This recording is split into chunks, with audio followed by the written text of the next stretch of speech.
김진의 돌직구쇼에 오신 여러분 반갑습니다. 김진입니다. 저는 오늘도 저희 돌직구쇼 오픈 스튜디오 앞에 나왔습니다. 민주당 공천을 두고 비명 행사라는 말이 유행처럼 돌고 있습니다. 비명들은 한 번에 죽는다라는 뜻이겠죠. 임종석 전 실장도 비명 행사의 예외는 아니었습니다. 임종석 컷오프 전현희 전 권익위원장이 공천을 받게 됐습니다. 이를 두고 잠시 후에 임종석 전 실장이 기자회견을 예고하고 있습니다. 그리고 서른 의원 등도 탈당 기자회견을 예고한 바 있습니다. 민주당 고공천 잡음이 그 어느 때보다 큽니다. 잠시 후에 집중적으로 이야기 전해드리겠습니다. 전 비가 오나 눈이 오나 매일 아침 이곳에서 여러분을 기다리겠습니다. 김진의 돌직구쇼 지금 라이브로 시작합니다. 잠깐만요.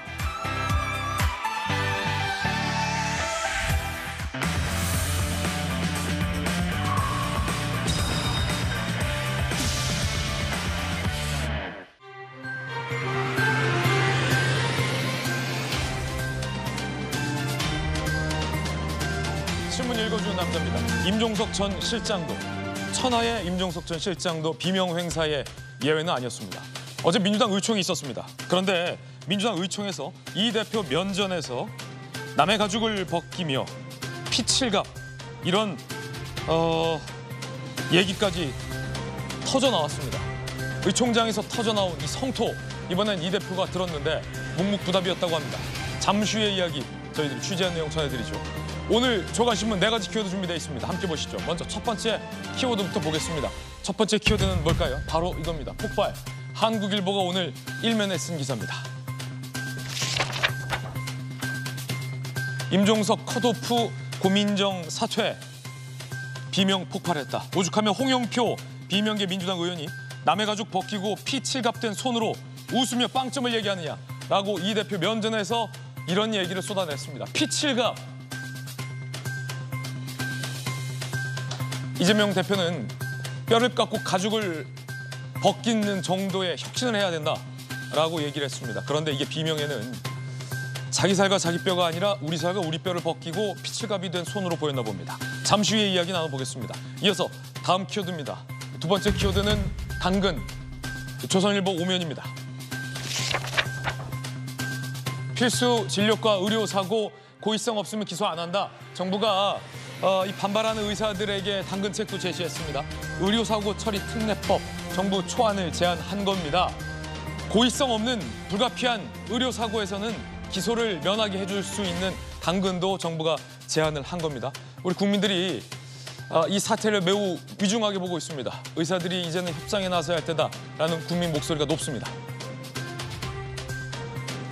제발 환자의 곁으로 돌아오십시오. 이어서 다음 키워드입니다. 세 번째 키워드는 포위. 동아일보가 오늘 18면에 쓴 기사입니다.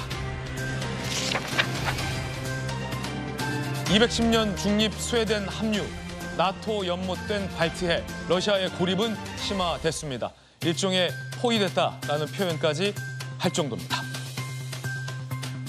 중립국 스웨덴도 나토 가입에 찬성을 한 겁니다. 이어서 다음 키워드입니다.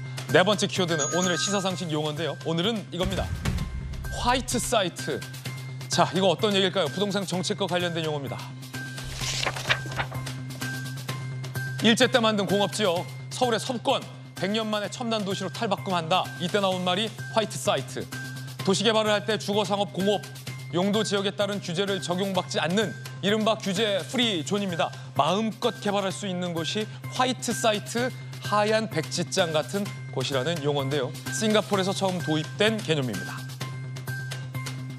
서울시가 영등포를 중심으로 이 화이트 사이트를 적용한다는 기사였습니다. 지금까지 신문 읽어주는 남자였습니다.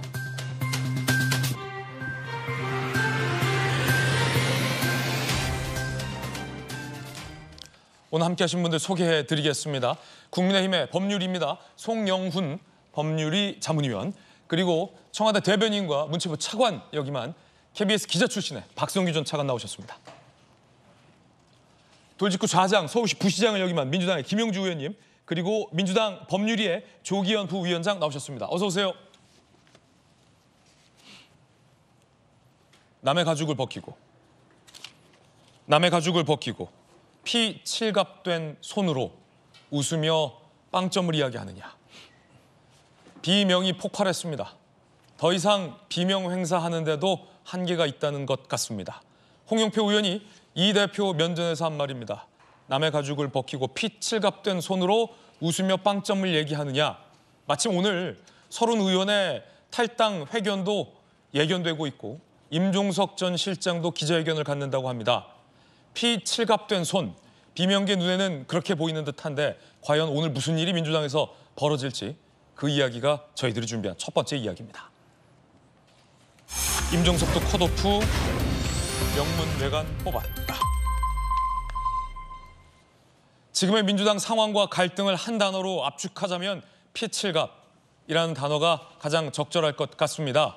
오늘 저희들이 준비한 첫 번째 스토리 이야기는 바로 이 피칠갑이라는 단어가 나온 곳입니다. 민주당의 의총장인데요.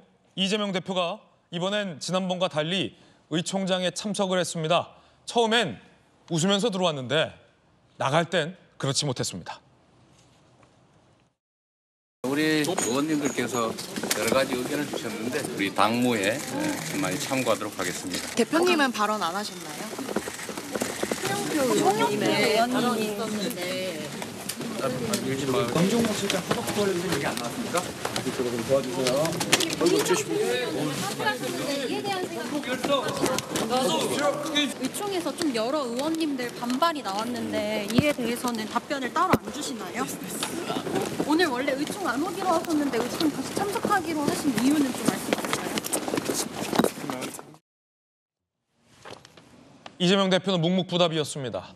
하긴 피칠갑이라는 얘기까지 들었으니 무슨 말을 기자들에게 할 말이 있을까 싶기도 합니다. 면전에서 의총장에서 어떤 얘기들, 어떤 성토들이 나왔길래 이 대표 표정이 이랬을까요? 홍영표 의원, 남의 가죽을 벗기고 피칠갑된 손으로 웃으면서 빵점을 얘기하느냐. 이 대표 면전에서 피칠갑. 서른 의원, 대표직 내려놓고 총선 출마도 하지 말고 물러나라. 감옥 가는 게 뭐가 두렵냐. 오영환 의원, 정상적으로 선거 치를 수 있겠나. 조정식, 김병기 물러나라. 무시무시한 이야기들이 이재명 대표 면전에서 나왔습니다. 당시의 분위기가 얼마나 험악했는지 의총장에 참석했던 박용진 의원에게 물어봤습니다. 들어가서 얘기 들어보세요. 큰일 났어요. 큰일 났다는 말이 어떤 말씀이세요?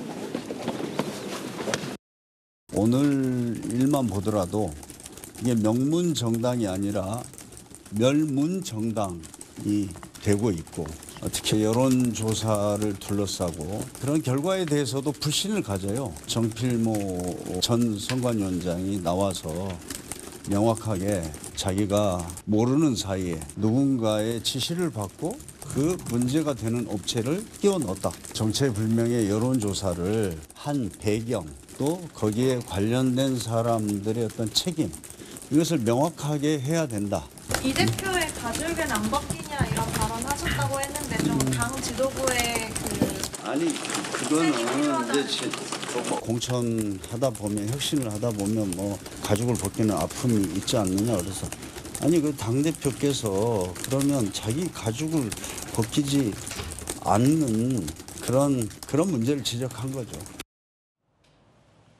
큰일 났다. 박용진 의원의 저 발언이 당시의 분위기를 잘 보여줍니다. 김영주 의원께 묻겠습니다. 김 의원께서는 17대 때 민주당 의원을 하신 선배 국회의원인데 민주당 많은 선거를 치렀고 개파 간의 갈등도 많았습니다만 지금과 같은 상황, 피칠갑, 이 뜻은 온몸에 피를 다 두른 것 같다라는 뜻 아니겠습니까? 지금의 상황은 어떻게 보십니까? 이제 과거에 사실은 이제 김종인 비대위원장이 이해찬 전 총리를 컷오프시킨 그런 충격적인 일은 있었지만 지금처럼 모든 이재명계 이외의 반대 세력을 저렇게 말하자면 뭐 이철희 수석이 얘기한 대로 조리돌림하고 내쫓는 그런 경험은 처음인 것 같습니다. 지난 의총 때는 척살이라는 표현까지 나왔었는데. 네, 그러니까 그 예상했던 100%가 적중되는 그대로 말하자면 우리가 말 그대로 말을 만들었잖아요. 친명 행제, 비명 행사가 그대로 가시화되고 눈앞에서 벌어지는 그리고 또 그동안의 마지막 버팀목이라고 할 수 있는 이해찬 총리 소위 멘토라고 하는 분의 그래도 당의 균형과 안정을 위해서는 또 문재인 전 대통령의 말씀 통합적인 공천과 운영 이 말을 그냥 보란 듯이 그냥 내던졌다. 이해찬 문재인 전 대통령 그리고 민주당의 전직 대표 총리를 지냈던 분들 네. 국회의장을 지냈던 분들의 비판에도 무시하고 이 대표 식으로 가고 있다. 네. 이랬던 적이 있습니까 민주당에서? 이랬던 적이 없죠. 그래도 어떤 부분에 있어서 최소한의 말하자면 그 비주류들을 생존시켜주면서 그나마도 상징적으로라도 민주정당의 모습을 갖추려고 노력했던 것이 그동안의 역사라고 보면 민주당이 이랬던 적은 없었다. 이제는 완전한 그 이재명 대표가 그야말로 말 그대로 루비콘 강을 걷는 거 아닌가. 예. 이제는 천상천하 유아 독존. 이제 이재명 외에는 다른 사람의 이야기는 아무 의미가 없다. 그리고 그가 얘기한 것처럼 주사위는 던져졌다.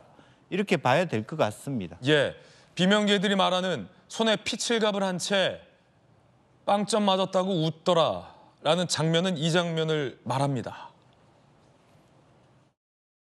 원래 혁신이라고 하는 것이 그 언어의 의미가 가지는 것처럼 정말 가죽을 벗기는 그런 고통을 의미하기도 합니다. 당은 이미 1년 전에 정해진 시스템 그리고 특별당규, 당헌에 따라서 공천은 공정하게 진행됩니다. 주관적 평가의 가장 중요한 영역들이 또 심사위원들의 심사 의견도 있지만 동료 의원들의 평가, 그거 거의 0점 맞은 분도 있다고 합니다. 여러분 아마 짐작하실 수 있을 분이시기도 한 것 같아요. 동료 의원들이 그렇게 평가한 겁니다. 빵점 맞은 분도 있더라라면서 웃는 이 장면. 한동훈 비대위원장은 이번 총선의 최악의 장면으로 꼽았는데 당장 민주당 내부에 있는 비명계 의원들 눈에는 손에 피칠갑을 한 채 웃고 있는 모습으로 보였던 겁니다. 여러분은 어떻게 보이십니까? 박성규 차관님, 네. 청와대에도 계셨고 당에도 계셨는데 어떻게 보십니까? 뭐 이 자리에 있는 어느 누구도 대한민국의 정치를 걱정하지 않는 사람 없죠. 민주당 입장이든지 아니면은 국민의 입장이든지 전체적으로 대한민국의 발전을 위한 정치 발전을 기대하고 또 걱정을 하는데 어제 참담했죠. 저희들이 예상이 맞았죠. 예상이 맞았는데 대체로 예상이 맞으면 반가워야 하는데 반갑기보다는 야 이게 도대체 뭐야? 어떻게 이렇게까지 가는 거야 하는 생각이 좀 들었죠. 저는 예. 민주당이 그래요. 대한민국의 민주화 역사를 한 축에서 크게 담당해왔던 정통 민주당이 이렇게까지 망가지려는 상상을 하지는 못했어요. 이재명 대표 아까 동료 중에 0점 맞은 사람도 있죠. 아까 웃는 모습. 그 모습에 어제 의총장에 안 나타날 거라고 예상을 했는데 나타나면서 그때도 웃으면서 들어오더라고요. 화면이. 두 가지 웃는 모습이 겹치면서 저분 참 대단한 분이구나 하는 생각을 했어요. 대단한 분. 우리가 군사 독재 정부도 경험을 했고 권위주의 정부도 경험을 했어요. 그때 많이 했던 얘기가 강압 정치, 폭압 정치에 대한 얘기를 많이 했어요. 그때는 반대하는 상대들을 무력으로 누르려고 하는 정치 형태, 비민주적인 후진적인 정치 형태로서 강압 정치, 폭압 정치를 했는데 어제는 자기 당의 자기 동료들을 향한 강압 정치의 폭압 정치 모습을 그대로 드러내는 상징적인 장면이 나왔거든요. 어제 그 상태로 이제 이재명 민주당은 이재명의 사당으로 가는 기초가 단단하게 놓여졌다 하는 거 하나 읽었고 또 하나는 앞으로는 속도가 좀 빨라지겠구나. 이재명 대표가 의총장에 나와서 앉아서 듣고 나가는 모습을 보면서 이 속도전을 통해 가지고 이 위기를 극복하고 의원들에게는 나는 당신들이 뭐라 그래도 가겠다 하는 의지를 과시한 그 장면으로 보였는데 저는 이거 한번 좀 뒤에 돌아보자고 좀 말씀드리고 싶어요. 1년 반 전에 이재명 대표가 대선에서 떨어지고 예. 국회의원 당선되고 지역구 옮겨서 그리고 대표 나섰잖아요. 그때 이재명 대표가 대표 경선에서 받았던 득표율이 78%였습니다. 민주당에서 이제까지 벌었던 대표 경선 중에서 가장 높은 득표율이라고 자랑을 했었죠. 그날 이재명 대표는 국민과 당을 위해서 견마지로 달하겠다고 했고 당선된 최고위원들하고는 나중에 뭐라고 선언했냐면 우리는 모두 친문입니다. 이렇게 선언을 했어요. 그렇게 가겠다고 선언했어요. 자, 78%의 당원 일반 여론조사 통해 가지고 당선됐는데 어제의 결과, 이번 공천 결과로 보면은 결국 그렇게 압도적으로 지지했던 모든 사람들이 잘못 선택했다는 것을 보여주는 거죠. 다른 얘기를 하면 잘못 선택된 결과, 그 대가를 치르고 있다고 봐야 되겠죠. 그 중에는 지금 민주당 의원들도 포함되어 있는 것이고요. 예.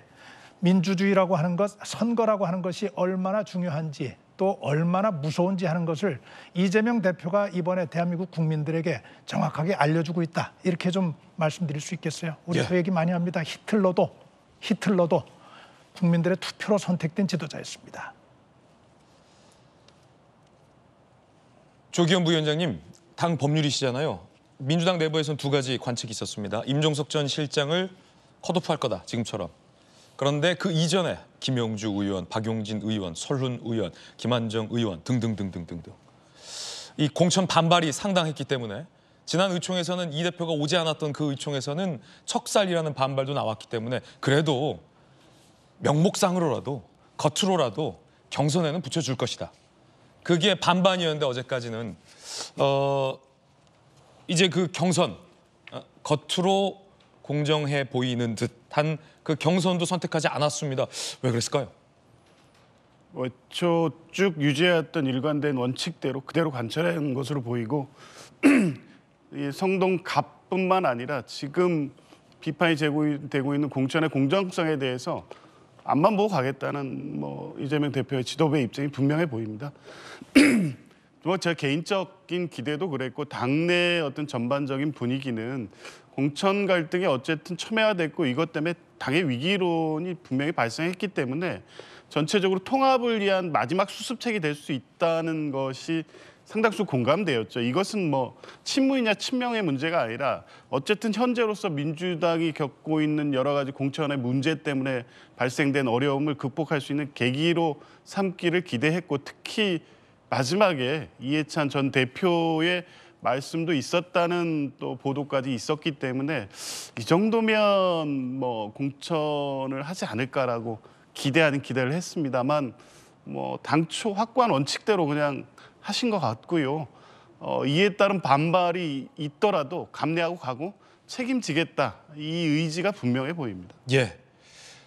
당에서 임종석 전 실장을 떨어뜨리고 다시 말해 전현희 전 권익위원장을 전략 공천으로 선택을 했습니다. 그 이후에 나온 반응들이 바로 이 피칠갑과 같은 반응들입니다. 안규백 의원의 이야기 준비되어 있는데요. 한번 들어보시겠습니다. 서울 중구 성동구 갑에 전현희 후보자를 추천하는 것으로 의결하였고 위원장님, 임종석 전 실장은 왜 공천하지 않으신 거예요? 지금 제가 말씀드렸잖아요. 중성동 갑은 전현희 후보자로 의결하였다고. 그건 아직까지 그런 논의를 한 바가 없습니다. 전현희 위원장으로 위결하는 과정에서 반대 의견이 있었나요? 반대 의견도 있었습니다. 상호 의원님들 간에 교차 토론, 심의가 있었다는 것을 말씀드립니다. 이 문명 간의 전쟁 양상 조짐이 심상치 않아 보이는 것은 이재명 대표의 이 정치적인 멘토로 표현됐던 이해찬 전 총리의 당부가 있었다라는 보도가 있었습니다. 임종석은 살려둬라 라는 당부가 있었던 것으로 여러 보도에서 전해지고 있는데요. 그렇다면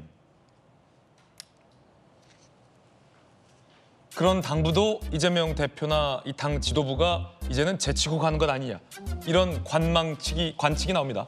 문재인 전 대통령은 우리는 명문정당이다라고 했지만 과연 민주당 누가 이제 명문정당이다라고 할 수 있겠나 라는 얘기도 나옵니다. 임 전 실장 등 3명 살펴봐달라는 취지의 발언을 했었다라는 보도도 나왔고요. 이해찬 전 총리도 임 전 실장 공천이 필요하다라고 얘기를 했지만 이제는 이해찬 말도 안 듣는다라는 해석이 나옵니다. 그럼 임종석보다 왜 전현희느냐라는 궁금증도 당내에서 나옵니다. 앞서 누군가가 차은우 후보다 이재명 대표를 선택한 바 있는데 임종석보다는 전현희, 그 이유는 무엇일까요? 당 안팎에서는 김혜경 씨의 법인카드 불법 유용 의혹 관련해서 권익위원장 시절에 제보자의 공익신고자 지위를 인정하지 않으려 했던 것, 그러니까 방해하려 했던 것, 의혹이 있었죠, 당시에. 청담동 술자리 가짜뉴스 관련해서는 가짜뉴스를 제보한 제보자를 공익신고자로 인정하려 했던 것, 굉장히 대비되죠. 김혜경 씨 법인카드 공익신고자는 공익신고자로 지정하지 않으려 했고 청담동 가짜뉴스를 제보한 사람은 공익신고자로 인정하려 했던 것. 이게 전현희 전 권익위원장 시절에 벌어졌던 의혹입니다. 의혹이라고 말씀드렸습니다, 제가. 이 대표 변호사비 대납 의혹에 대해서도 친구 등 가까운 사람에게 무료로 변론할 수도 있지 않겠냐 라는 발언을 한 바도 있습니다. 전현희 전 권익위원장이 친구 사이에는 뭐 무료로 별연할 수도 있지 뭐 그런 걸 갖고 그래 라는 취지의 발언, 그때 그 발언 준비되어 있습니다. 와 변호인단, 저 변호인단에 보니까 성남시 고문 변호사가 2분이 들어가 계세요. 그래서 저분들이 얼마를 받았, 그 다음 한번 보시죠. 예, 사회상규라는 말, 사회상규 때문에 괜찮다? 말이 안 되거든요, 그죠? 여러 가지 규정이나 관행이나 그런 정해져 있는 기준에 비해서 현저히 낮은 가격으로 했다고 할 경우에는 그 자체로는 금품 수수 등에 해당될 소지는 있습니다. 근데 다만 이 부분이 또 자신의 지인이라든지 친구라든지 아주 가까운 사람의 경우에는 경우에 따라서 무료로 할 수도 있는 사안이기 때문에 그 자체로 청탁금지법 위반으로 보기는 어렵다 생각을 합니다. 중성동 갑 지역은 지금까지는 민주당에게 유리한 지역으로 풀이됐습니다. 하지만 이번은 어떻게 될지 모르죠. 송영훈 변호사님, 마지막에 가까운 친구끼리는 무료로 변론해 줄 수도 있다라는 전현희 당시 권익위원장의 발언 들으셨는데, 살아 돌아왔을 때 후환이 될지 모르는 임종석보다는 살아생전 나에게 보탬이 됐던 전현희 위원장을 택했다. 당내에서 이런 반응 나오는데 어떻게 보십니까? 그런 의심을 받기에 충분하죠. 아까 우리가 그 안규백 전략공관위원장이 공천 발표하는 장면을 보지 않았습니까? 그때 이제 어느 기자분이 임종석 전 실장은 왜 컷오프 됐나요? 라고 물으니까 안규백 위원장이 그 자리에서 이유를 대답을 못했어요. 굉장히 치명적인 장면이거든요. 자, 그런데 말씀 도중 지금 서른 의원이 기자회견을 시작했습니다. 지금 라이브로 들어보죠. 여러분, 다운 동지 여러분, 더불어민주당 부천시의회 국회의원 설훈입니다.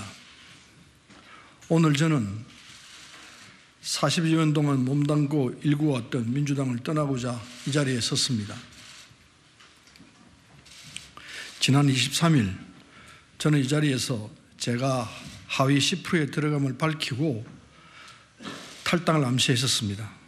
저는 감히 무소불위에 이재명 대표를 가감없이 비판했다는 이유로 하위 10% 통보를 받았고, 지금까지 제가 민주당에서 일구고 싸워온 모든 것들을 다 부정당했습니다.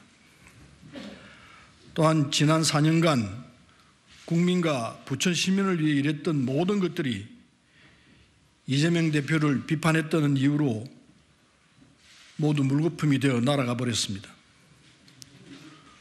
국민의 더 나은 삶을 위해 지역구를 누비고 밤낮을 바꿔가며 고군분투했던 4년이라는 시간이 단순히 이재명 대표를 비판했다는 이유로 아무 의정활동도 하지 않는 하위 10%의 의원이라고 평가절하되며 조롱당했습니다. 존경하는 국민 여러분, 그리고 부천 시민 여러분, 저는 1980년 김대중 전 대통령을 만나고 민주당을 세우고 민주당의 국회의원으로서 지금까지 살아왔습니다. 지난 40년의 세월이 아직도 주마등처럼 아른거립니다. 모진 고문과 함께 군부 독재와 맞서 싸우며 김대중 전 대통령을 당선시키고 노무현 전 대통령을 탄핵에서 지켜내고 문재인 전 대통령의 안정적 국정 운영을 도왔습니다. 지난 40년 동안 민주당이 버텨왔던 원동력은, 그리고 국민이 민주당을 신뢰했던 이유는 바로 민주당이 민주화가 제대로 작동되었기 때문입니다. 다양한 목소리를 배제하지 않고 통합과 화합의 정신으로 결과를 도출해 나가며 대화와 타협으로 당을 이끌어왔습니다. 하지만 작금의 민주당은 다릅니다.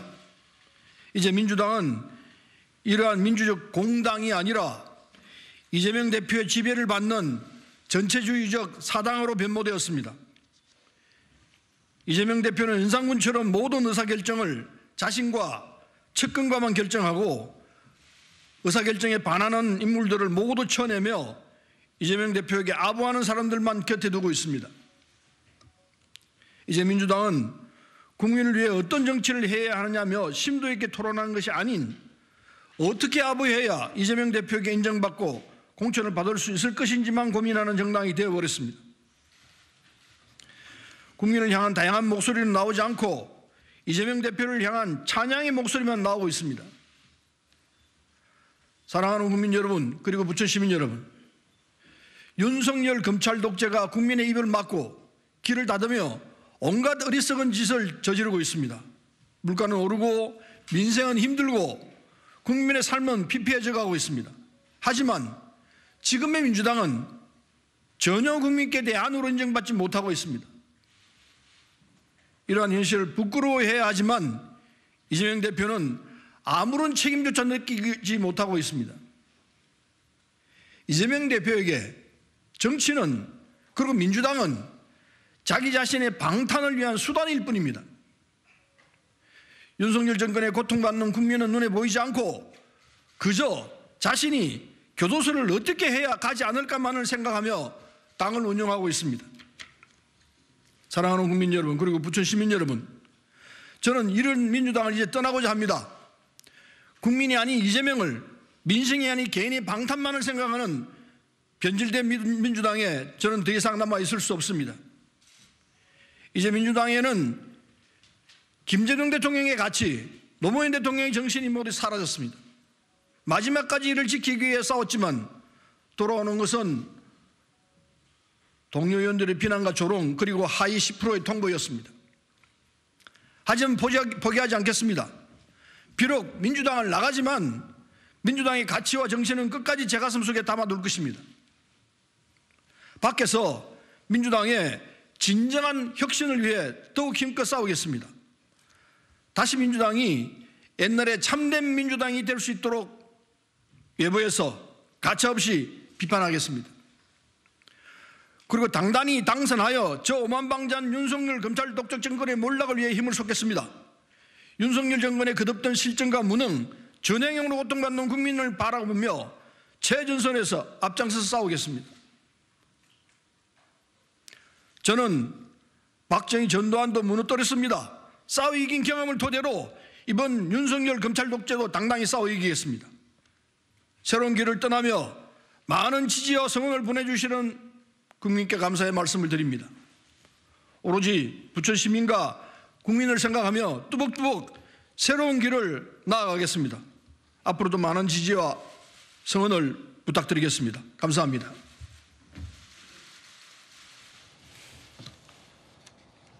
여러분은 지금 40년간 민주당의 몸을 담았던 민주당의 중진 30의원의 탈당 기자회견을 라이브로 들으셨습니다. 30의원은 탈당 기자회견에서 무소불위의 이재명을 감히 비판했다는 이유로 지난 국회의원 생활에 대한 평가절하와 조롱을 당했다라고 밝혔습니다. 30의원은 지금 민주당은 공당이 아니라 이재명 대표의 지배를 받는 전체주의 사당으로 전락했다고 주장했습니다. 그러면서 이재명 대표는 조선시대의 대표적인 폭군인 연산군처럼 자신의 의견에 반대하는 사람을 쳐내며 아부하는 사람만 주변에 두었다라고도 말했습니다. 틀리지 않을 것이라 생각합니다만은 이재명 대표가 말씀을 드리겠습니다. 민주당을 운영하는 방식에 대해서 30의원은 그저 자신이 어떻게 하면 교도소를 가지 않을까만 몰두하며 당을 운영했다라고 밝혔습니다. 그러면서 탈당을 하겠다는 기자회견, 저희 도지구쇼에서는 30 기자회견을 라이브로 연결해드렸습니다. 다시 스튜디오로 돌아오죠. 누수기 좋겠다고. 굉장히 충격적인 기자회견으로 전 들었는데 김영주 의원님, 네. 17대 때 민주당 국회의원 하실 때도 30의원 계셨잖아요? 17대는 안 계셨죠. 18대부터 15, 16, 19, 20, 21. 그렇군요. 예. 세 가지 크게 주목되는데 제가 가장 충격적으로 들었던 건 공당이 아니라 이 대표의 지배를 받는 전체주의 사당이라면서 조선시대의 가장 폭군 중에 한 명, 본인의 의견에 반대하는 신하 측근들을 다 죽였던 연산군에 비유했습니다. 아부하는 사람만 그저 곁에 두며 어떻게 교도소를 안 갈까만 몰두하며 방탄으로 당을 운영한다라는 주장이 가장 충격적으로 들렸는데 서른 의원의 이 의견 어떻게 들으셨습니까? 사실은 이게 그러니까 동교동계에서 크게 영향력을 끼칠 수 있는 인물이다라고 하는 거고요. 또 경기 남부 지역의 중요한 거점 아니겠습니까? 30원의 지역구가 뭐 그런 부분에 있어서 김한정 의원도 사실은 그 이종 사촌 조카입니다. 김대중 정부의 제1부속실장을 역임했고 그랬군요. 소위 DJ 가심들이 하나하나 축출되고 있다라고 하는 부분이 눈에 띄고요. 또 그리고 실제로 있는 그대로 무게감 있게 아주 뭐 날카롭게 DJ의 가신들이 다 축출되고 있다. 예. 흥미로운 시각이군요. 네, 그리고 그 얘기는 박지원 전 국정원장의 입으로부터 나오기 시작하고 있습니다. 네. 지금 잘못하면 이재명 아까 우리 홍영표 의원이 얘기했잖아. 피를 묻히는데 자기 피를 묻히는 게 아니고 결국에는 자기 피를 묻힐 순간에 오면 어떻게 되냐면 자기 중심의 피를 묻히는 게 아니라 심지어는 정동영, 박지원을 쳐낼 수도 있다. 이제 그런 위기 의식을 박지원 전 원장도 갖고 계시는 걸로 제가 알고 있습니다.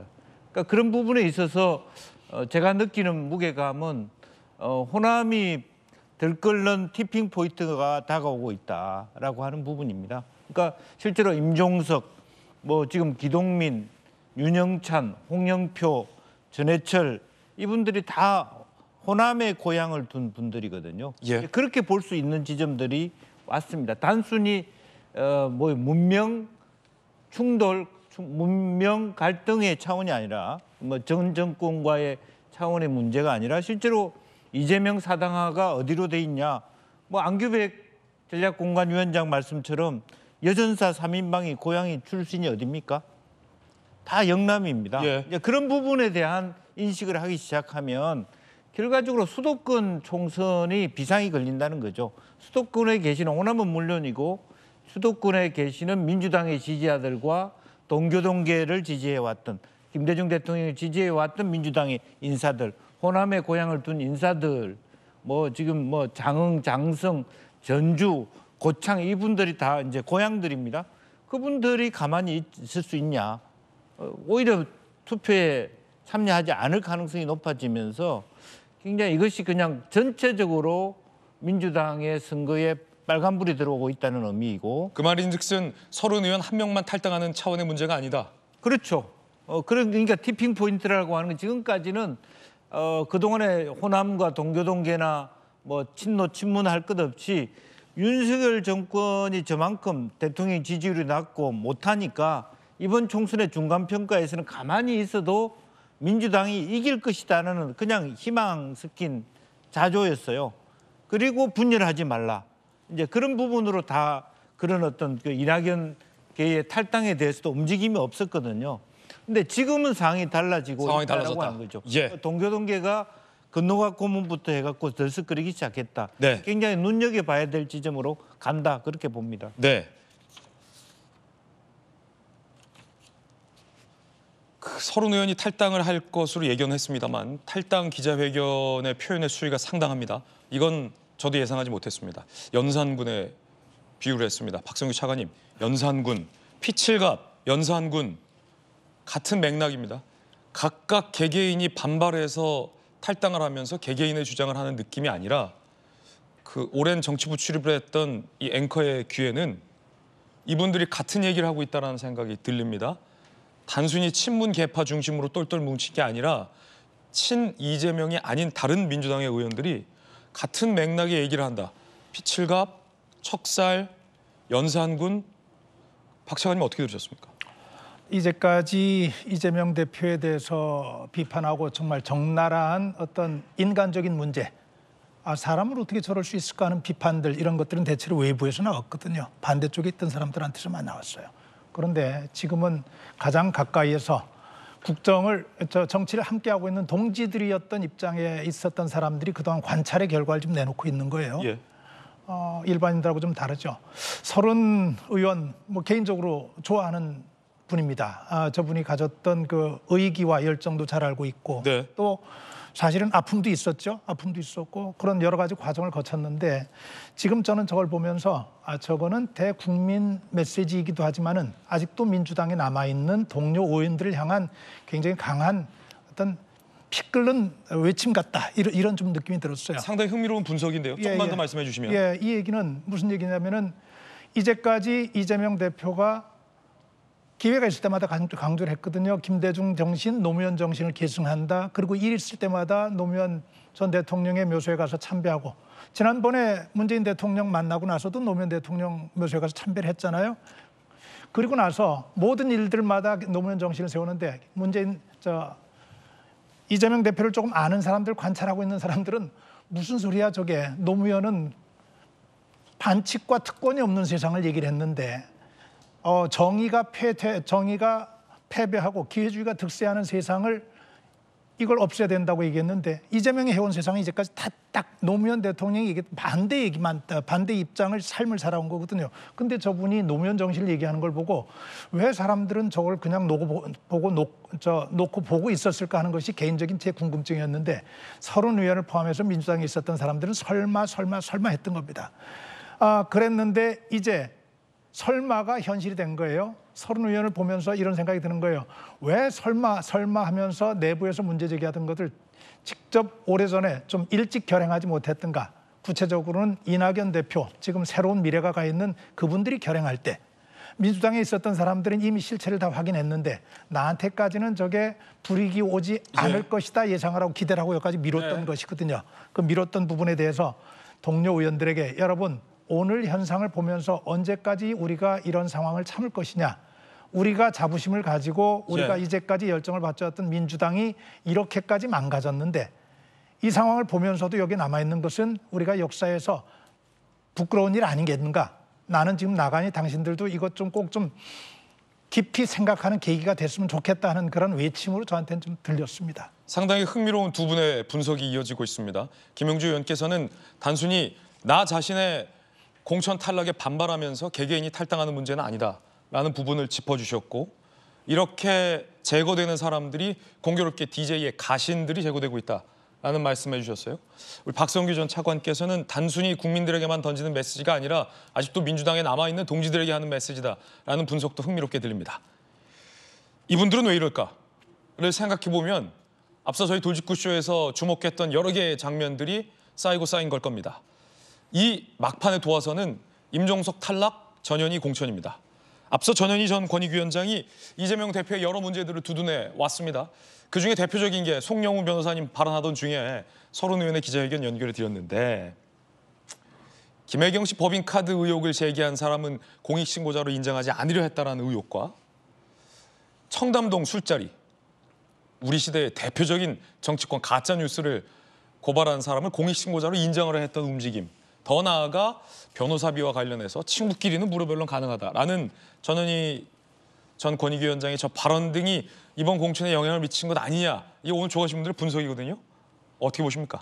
그런 의구심을 받을 만해요. 이 장면 때문에 뭐 서른 등등등 뭐 이런 폭발들이 나온 거잖아요. 그렇죠. 아까도 이제 제가 말씀드리다가 잠깐 끊어졌습니다만은 안규백 전략공관위원장이 어제 임종석 전 실장의 컷오프와 전현희 의원의 공천을 발표를 할 때 어느 기자분이 그렇게 물었잖아요. 왜 임종석 전 실장을 컷오프를 했습니까? 라고 물으니까 안규백 공관위원장이 그 자리에서 이유를 말을 못했어요. 이유를 말하지 않고 아까 제가 말했잖아요. 전현희 의원을 공천하기로 했다고. 이건 이유가 아니잖아요. 그러면 사주 한 달이 되도록 많은 국민들이 관심을 갖고 언론에서 왜 임종석 전 실장 어떻게 될까를 주목해 왔으면 그런 결정을 했을 때 이유가 있어야 돼요. 그리고 전현희 전 의원을 공천할 때도 어떤 이유를 말을 해야 됩니다. 하다못해 뭐 우리가 여론조사를 돌렸더니 경쟁력이 더 높게 나왔다든가 뭐가 있어야 되는데 그런 거를 그 자리에서 말을 하지 못한 것이 이 공천에서 굉장히 상징적이고 치명적인 장면이라고 보는 거예요. 그리고 이제 저는 이쯤 됐으면 민주당의 공천을 한번 중간 결산해볼 때가 됐다고 봅니다. 한마디로 요약을 하면 지금 민주당의 공천은요. 3기로 말할 수 있습니다. 3기. 첫째로 기본을 안 지켰어요. 여론조사 업체를 자격이 의문시되는 업체를 끼워 넣고 그 업체는 안심번호를 유출한 전력도 있고 자기 이름도 아니고 다른 업체의 이름으로 여심이 등록도 안 된 업체 이름으로 조사를 하고 그랬다는 거 아닙니까? 그렇게 그 공천의 기본을 지키지 않았습니다. 그다음에 두 번째로 그 결과로 공천이 크게 기울어졌어요. 친명횡재, 비명횡사 그동안 오래 많이 들었던 말이고 그다음에 지금은 임종석 전 실장의 컷오프로 이 기울어진 공천이 활용점정에 이르렀죠. 그다음에 이런 공천을 보면서 이제 모두들 기가 막히죠. 이 당에 오래 있었던 당원들도 기가 막히고 서른 의원처럼 이렇게 불이익을 받은 비명계도 기가 막히고 무엇보다도 자기 당 의원을 빵점 받은 분도 있다고 하면서 웃고 있는 이재명 당대표를 보면서 그걸 보고 있는 국민들도 기가 막힙니다. 그래서 이렇게 기본을 지키지 않고 기울어진 공천을 보면서 국민들은 기가 막히다. 이런 3기 공천이다라는 말씀을 드리고 싶습니다. 예, 송영훈 변호사님의 개인적인 견해 전해드렸습니다. 조기현 변호사님, 서른 의원 잘 아시죠? 민주당에서 올해 네, 조기현 변호사님 계셨으니까 서른 의원의 조금 전 탈당 기자회견 혹시 의견 있으십니까? 40년 민주당을 떠나시는 입장이 얼마나 참담할지에 대해서는 충분히 공감합니다. 그런데 말씀하시는 내용 전부를 동의할 수는 없습니다. 하위 10% 평가가 얼마나 모욕적일지는 그 부분 또한 역시 충분히 이해합니다만 이 평가 결과는 계속 반복해서 당에서도 그렇고 실제 객관적 사실로서도 확인되는 것처럼 작년 12월까지 해서 정량적 또 정성적 평가가 이루어졌고 그 요인들 중에 의원 간 상호평가, 당직자 보좌진 평가 그리고 지역 여론조사 결과 이게 합산될 결과이고 결국에 지금 공교롭게도 소위 말하는 비명의 의원들이 하위 평가를 받을 수밖에 없었던 건 그런 정성평가적 요인이 결과에 그렇게 나올 수밖에 없는 그 시기적 상황과 이 결부돼 있다는 것 아니겠습니까? 그 결과가 통보되고 있는 겁니다. 이 결과 자체가 물론 그런 당내 여론이 형성돼 있고 의원들 간에 상호 그런 평가를 할 수밖에 없었던 상황 자체를 지금의 전체 민주당의 어떤 암울한 상황으로 평가를 하신다면 그 부분은 뭐 이해할 수 있습니다만 이재명의 완벽한 사당이다. 이재명 대표가 연산군이다. 이렇게까지 표현하시는 것은 좀 과도하다고 생각이 들고요. 어찌됐든 지금 탈당을 하시더라도 이후 민주당 정치에 대해서 계속 같이 가시고 이후 대선이나 또 정치가 어떤 국면으로 갈지 모르지만 같이 가야 된다는 부분에 대해서는 그 부분은 뭐 서른 의원님도 그 생각까지는 버리시지 않은 건 분명하기 때문에 이렇게까지 이재명 대표 비판을 떠나서 지금 민주당 전체에 어떤 심각한 병폐가 있고 문제가 있는 것처럼 비판을 하시면서 나가시는 것은 40년 민주당에 대한 어떤 긍지와 자부심에 스스로 상처를 내는 건 아닌가 그런 좀 아쉬움도 있습니다. 네, 조기현 변호사님 아까 개인적인 입장도 말해주셨습니다. 임종석 전 실장을 공천할 줄 알았다. 서른 의원을 하위 10%로 결정하고 통보했습니다. 개인적으로는 서른 의원, 박용진 의원, 김영주 부의장이 하위 10%, 20%로 결정됐다는 거에 동의하십니까? 그 결과 자체예요. 그 평가 결과는 나와 있는 합산 결과이고 이미 12월에 집계된 결과이기 때문에 그분들이 말씀하시는 취지가 의정평가 우리 민주당 전체 의원 중에 하위 10% 해당되느냐 이거에 동의하느냐는 취지라고 하면 저는 그렇지는 않습니다. 그분들에 대한 평가가 다양해야 되고 비명 의원들이 하위 10% 20%에 다 모일 수 있는 평가 결과라고 했다고 하면 일종의 보정장치가 있었어야 되는데 그 부분에 대한 아쉬움은 있습니다. 예, 조기현 변호사님이 당내에서 이제 10% 20% 통보받은 분들과의 오랜 관계를 제가 알기 때문에 혹 그분들이 조 변호사님에 대해서 또 서운하게 생각할까 봐 드린 질문이었습니다.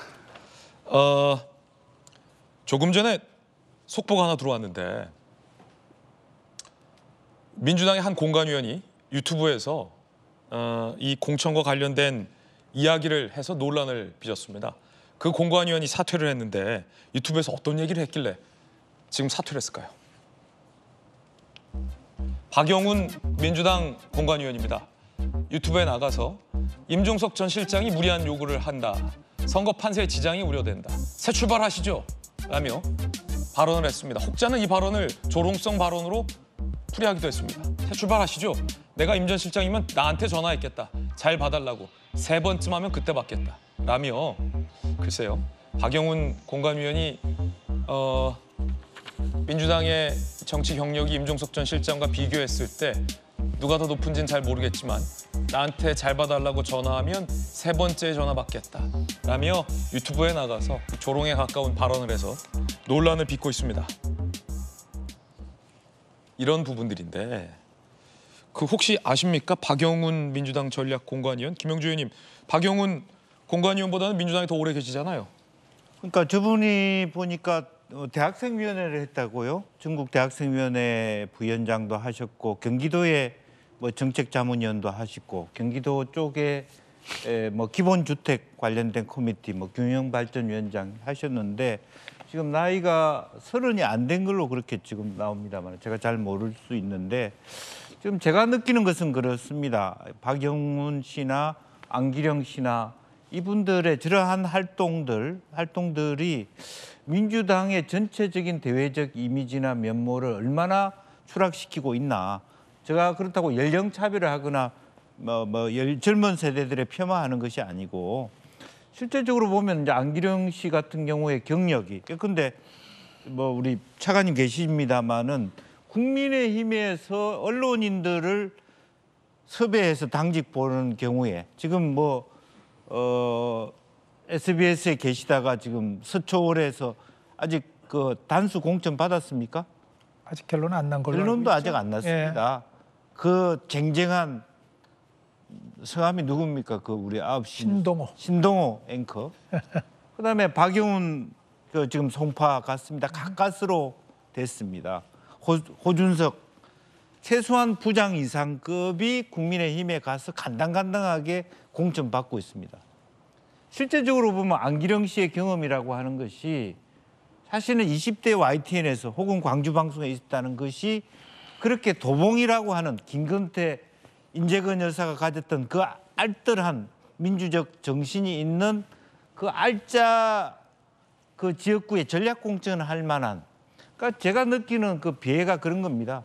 그 하나의 공천으로 인해서 민주당의 어떤 전략공천 기준, 국민의힘의 공천 기준이 어떻게 차이가 납니까? 앞으로 언론인들이 정치권에 많이 오는 것도 그렇게 바람직한 건 아니지만 그레이드가 그냥 달라져 버렸습니다. 지금 현재 정치 평론하고 있는 수준 저분들 지금 유튜브로 나오고 옆에 앉아 계시는 분들이 20대 30대 가서 그냥 임종석 전 실장한테 나한테 전화 3번 하지 그런 얘기를 하고 있다는 것 자체가 얼마나 처참하게 위에 있는 DJ 노무현 또 전대협 세대의 어떤 나름대로 리더십이 이 경험적으로 검증된 사람들의 하는 얘기입니까? 저분들의 보스가 되고자 하는 게 이재명의 꿈이라는 거예요. 그 자체가 본인은 당을 장악하고 뭐 대선 후보가 될지는 모르지만 그 덕분에 민주당의 그레이드가 얼마나 낮아집니까? 그 위에 있는 선배들은 창피해서 당을 할 수가 없는 그게 지금 서른 의원의 결정입니다. 제가 갖고 있는 당을 떠나고 싶은 그 마음이 그 속에 있는 거예요. 박영훈 공관위원은 94년생입니다.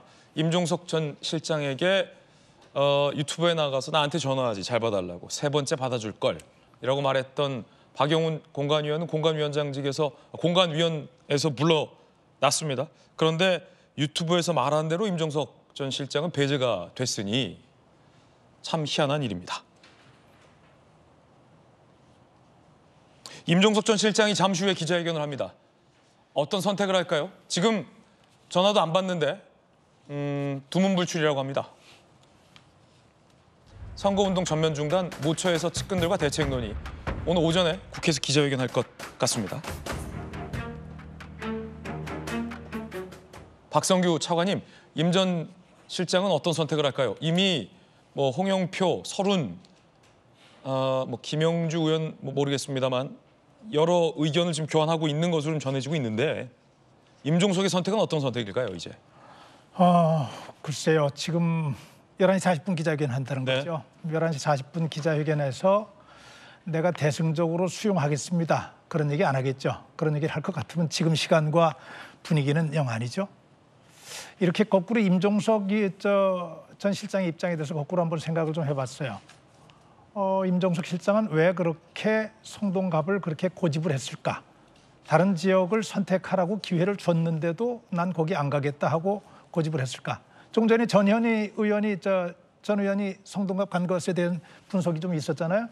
한 가지 제가 추가하고 싶은 게 이게 있어요. 전현 의원은 이번에 총선 나오기로 하면서 성동갑이 아닌 다른 지역을 준비를 했었어요. 종로요? 제가 알기에 종로했었어요. 근데 종로를 하긴 준비를 했는데 당에서 요구하니까 성동갑으로 옮겼다는 모양새가 됐죠. 저거 자체가 주는 지금 임종석 실장이 주는 메시지가 있는 거예요. 옮기라 그러는데 당신은 왜 안 옮기지? 당에서 필요하다고 옮겨야 되는데 제가 볼 때 임종석 전 실장이 옮기지 않았던 데는 본인이 살아남아야 될 이유가 있었던 거예요. 이재명 대표에게 임종석을 제거해야 할 이유가 있었다면 임종석은 살아남아야 할 이유가 있었다. 예, 흥미로운 분석인데요. 살아남아야 할 이유가 있었다고 한다면 이번에 임종석의 기자회견도 그 맥락에서 저는 한번 좀 생각해 볼 수 있을 것 같아요. 그래요. 민주당에서 공천을 받아서 살아서 국회에 들어갈 수 있는 가능성이 이제 없어졌어요. 예. 그러면 살아남아야 할 이유가 강한 입장에서는 지금 남은 선택지 중에서 내가 살아남을 방법을 찾을 것 아니냐 하는 생각을 좀 하게 됩니다. 예. 근데 이렇게 둘러보니까 주위의 상황이 좀 보여요. 그 중에 하나가 저는 지금 조국 신당을 좀 봅니다. 조국 신당이요? 네. 뭐냐면은 임종석 실장이 제가 대표하고 있는 친문의 핵심 문재인 대통령은 지금도 조국에 대한 애정을 끊임없이 과시하고 있고 조국이 정말로 이번에 발판 하나 만들어 놨어요. 여론조사를 해보면은 조국 신당에 대한 여론 지지도가 제법 높게 나오는 상황이 계속 이어지고 있어요. 그렇게 본다면은 조국 신당에 몸을 의탁하게 될 경우에 임종석 실장은 좀 대우를 받으면서 국회에 진출할 가능성을 상당히 높일 수 있고 무조건 들어갈 수 있을 것 같아요. 제가 볼 때는 그리 되면은 조국 신당의 입장에서 조국 신당이 의석을 얻게 되면 제 예측으로는 의석이 10석을 넘어가지 않으면은 민주당과 합당할 가능성이 대단히 높다고 봅니다. 그리 보면은 임종석 실장은 민주당에서 밀렸지만 국회에는 진출할 수 있는 상황을 맞게 되고 국회 진출해서 민주당과 같이 할 수 있는 그런 가능성이 열리게 되는 거죠. 좀 고차원 방정식이긴 하지만은 임종석 실장의 머릿속에는 이것도 있지 않을까. 어제 충격 속에서 뒤로 연락이 되지 않고 두번 무출했던 이 이유 가운데 하나는 저는 그런 문제를 친문들과 또 이른바 조국과도 깊이 있게 좀 상의하지 않았을까. 오늘 기자회견 결과는 그런 것으로 나타나지 않을까 예상을 조심스럽게 좀 해봅니다. 예, 박성규 전 대변인의 흥미롭고 개인적인 예상까지 들어봤습니다. 반드시 살아 돌아와야만 하는 자와 반드시 제거해야만 하는 사람의 숙명적 대결 같은 느낌도 듭니다. 이 갈등과 이 잡음은 두 번째 장면으로 이어지는데요. 그 두 번째 장면은 바로 이겁니다.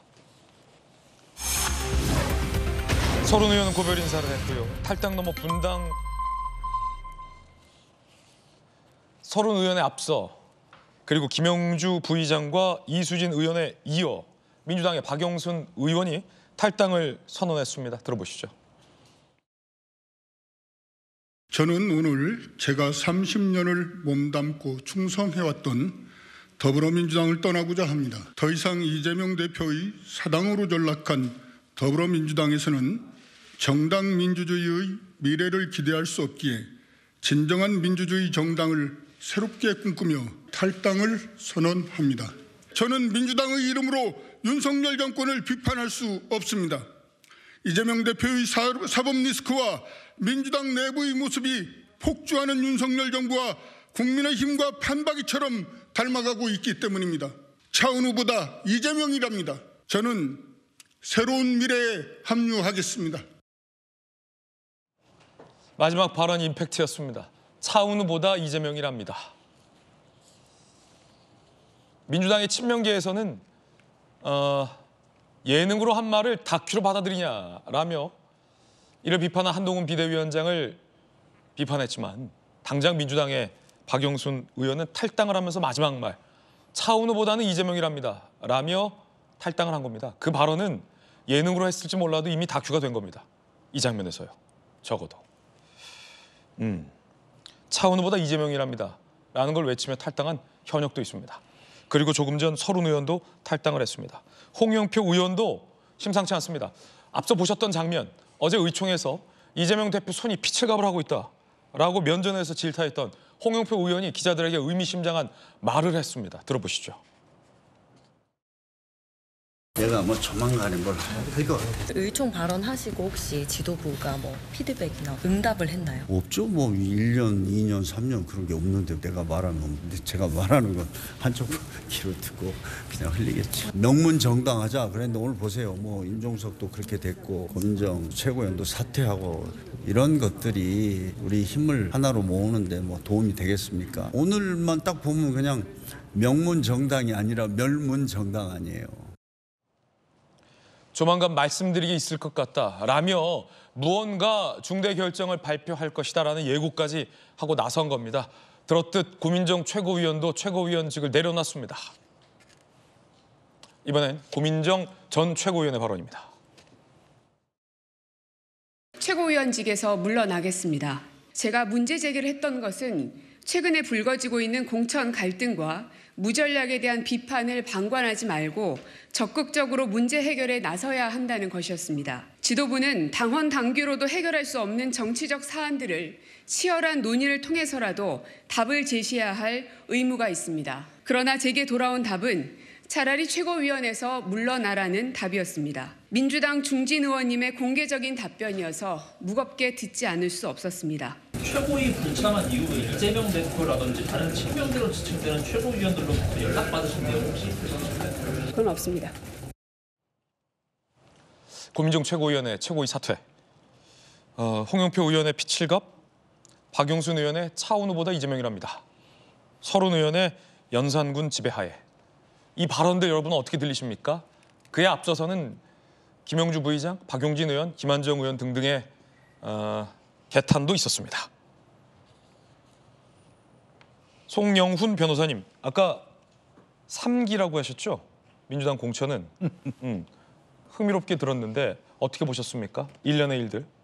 지금 그러니까 민주당의 공천 내용은 수습할 수 없는 단계로 접어든 거예요. 방금 전에 우리가 본 그 고민정 최고위원의 사퇴도 그 사퇴하기 몇 시간 전에 친명계의 좌장이라고 하는 정성호 의원이 라디오에 나가서 그렇게 최고위원 회의 안 나올 거면 최고위원을 못 하겠다고 해야 되지 않느냐, 뭐 그런 취지의 발언이 있었죠. 그러니까 바로 몇 시간 뒤에 고민정 최고위원을 사퇴해버렸습니다. 지금 이렇게 하면은요, 정당으로서의 기본이 깨진 거예요. 정당은 갈등이 있어도 내부에서 자꾸 소통을 하고 설득을 하고 조율을 해나가야 되는데 공개적으로 라디오에 나와서 비난을 해요. 그리고 당대표는 하위자로 지목된 의원들 중에 빵점 맞은 사람도 있다고 하면서 언론 앞에서 공개적으로 웃어요. 얼마나 그 의원들이 조롱에 대해서 그 모멸감을 느끼겠습니까? 이런 걸 봤을 때요, 지금 민주당은 갈등의 임계점이 이미 넘어섰고, 그래서 박영순 의원도 탈당을 했고 서른 의원도 탈당을 했고 앞으로 후속 탈당이 계속 나올 것 같습니다. 네, 저는 그렇게 보고 있습니다. 예. 국회의장을 한 박병석 의원이 어제 의총장에서 이런 말을 했습니다. 권력은 유한하다. 올바르게 가라, 바르게 가라. 정권은 유한하고 권력은 무상하다. 라며 박병석 의원은 바른 길로 가라. 라고 지도부에 요구하기도 했습니다. 어제 의총장에서 나오는 발언들인데 또 하나 의총장에서 충격적인 발언이 나왔습니다. 얼마 전까지 선관위원장이었죠. 정필모 의원. 얼마 전까지 선관위원장의 폭로 내용입니다. 정필모 의원은 며칠 전까지 선관위원장이었습니다. 사퇴를 했고 민주당에서는 왜 사퇴하느냐라는 기자의 질문에 대해 건강상의 이유라고 했습니다.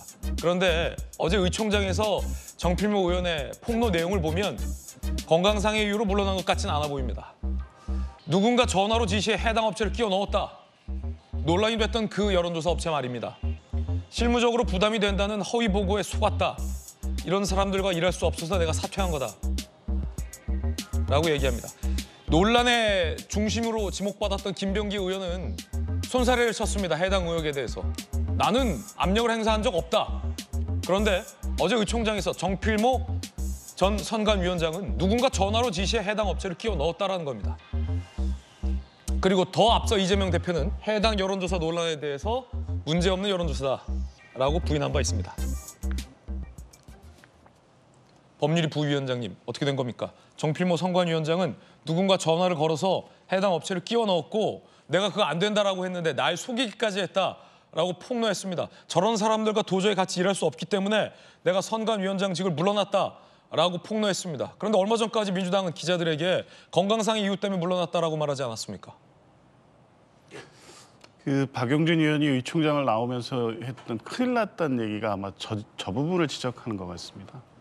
왜냐하면 하위 20% 평가에 대해서 아까 말씀드린 대로 이미 계량화돼서 나와 있는 것이기 때문에 그 공정성에 대한 비판을 할 수 있지만 신뢰성이 없는 조사라고 할 수는 없었는데 문제가 된 것은 그 최근에 돌았던 적합도 여론조사였습니다. 그게 그 조사 내용의 설계도 그렇고 특정 후보를 유리하게 하기 위해서 설계됐다는 문제 제기가 지역에서 나오고 있었거든요. 그러면 즉각적인 조치를 했었어야 됩니다. 이게 통상 뭐 적합도 조사를 하면서 여러 형태로 할 수 있는 것이니까 문제가 없다라고 그렇게 넘어갈 수 있는 사안이 아니었는데 누가 조사했는지에 대해서 처음에도 얼버무리고 그냥 넘어갔고요. 그리고 어제 의총에서 나왔던 얘기가 사실인지는 뭐 더 확인을 해봐야 되겠습니다만 만약 저런 과정에서 선정이 있었다고 하면 최근에 뭐 홍영표 의원 지역구도 그렇고 그런 여론조사가 돌았던 지역에서 그 경선 결과가 나오면 그걸 누가 수긍하겠습니까? 이미 신뢰성에 문제가 생긴 것이기 때문에 빨리 조치를 했어야 되고 당연히 뭐 이미 조치는 됐습니다만 이후 경선 여론조사에서 배제시켰어야 되고 그리고 왜 그런 문제가 발생했는지에 대해서 적어도 해당 의원들에 대해서는 하나하나 설명을 해서 이런 갈등이나 문제나 오해가 확산되지 않도록 했어야 되는데 늦은 측면이 분명히 있습니다. 거기에 어제 그 정필모 의원이 얘기한 것까지 보면 문제가 간단치 않은 것이기 때문에 이것은 뭐 당 내에서 이견을 가진 그룹이 제기하는 문제가 아니라 공천의 지금까지 일부 그리고 향후의 신뢰성 문제의 중대한 국면이어서 원내대표가 지적했듯이 빨리 원인을 진단해서 책임자가 있다면 그에 대해서 책임을 묻고 그 결과가 경선에 영향을 미쳤다면 미친 대로 미치지 않았다면 그 결과는 이렇게 됐다는 설명을 해서 이 문제와 비판이 더 확대되지 않도록 빨리 조치를 해야 될 사안이라고 봅니다. 초기에 민주당에서는 해당 여론조사 업체와 관련된 의혹에 대해서 문제없는 여론조사 업체 선정이었다라고 부인을 했습니다. 그런데 지금 정필모 의원이 얘기한 저 여론조사 업체의 선정 과정 만약에 언론이 보도하지 않았더라면 국민들에게 알려지지 않았을 내용이었을 겁니다. 이 의혹도 언론이 먼저 취재를 하기 시작했던 이슈였고요. 결국 선관위원장이 저 문제에 반발을 해서 사퇴했다라고 주장했습니다. 이 이야기를 다 듣고 있었던 홍익표 원내대표 뭐라고 얘기했을까요? 들어보시죠. 분과위원회에서 결정하는 거하고 위원장한테 보고되는 내용이 불일치했거나 제대로 보고가 안 됐거나 그런 상황이 좀 있는 것 같아요. 그래서 사실관계를 확인해 보면 뭐가 문제가 있는지 확인이 될 것 같습니다. 허위 보고했다. 허위 보고를 받았다. 좀 전에 선관위원장은 그렇게 주장을 했습니다. 홍익표 원내대표도 무언가 내용이 다른 것 같다라고 시인하는 듯한 내용도 있습니다. 김영주 의원님, 네. 저희 돌직구쇼에서도 해당 여론조사 선정과 관련된 여러 가지 문제와 우려에 대해서 지적해왔는데요. 네.